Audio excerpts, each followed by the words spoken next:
Comment vous vous sentez à l'approche des élections de 2025? Bon, moi personnellement, hein, peut-être c'est un truc de trop de foi. Moi, je me dis que bon, ma vie et ma mort, ça ne dépend pas d'un politicien.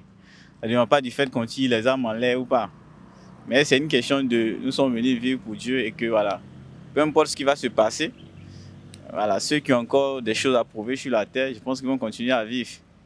Et on essaie tant bien que mal autour de soi de pouvoir créer cette ambiance-là, de reconnaître qu'on reste focalisé sur la vision pour laquelle on vit. Donc pas vraiment avoir peur, avoir crainte. Voilà, on continue de vivre tant que Dieu le veut.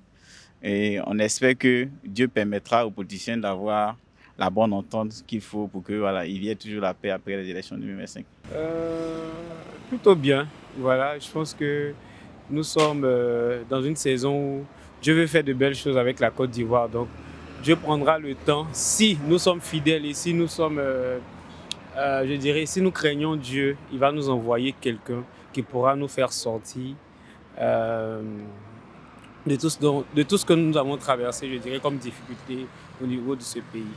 Voilà, donc craignons Dieu et puis prions. Dieu enverra la bonne personne comme président.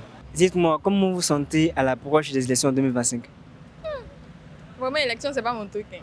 Sincèrement, c'est pas pour dire que je m'en fous, mais genre, je me dis, bon, si je dois donner mon avis, je dis que la Côte d'Ivoire a évolué depuis ce temps. Donc là, je pense pas qu'il y aura trop de palabres et tout ça. Donc je me sens bien. 2025, à mon avis, je vois que c'est une année de grâce et que j'espère que tout va se dérouler dans des bons thèmes et à condition que chacun de nous essaie de mettre un peu d'eau dans son vin.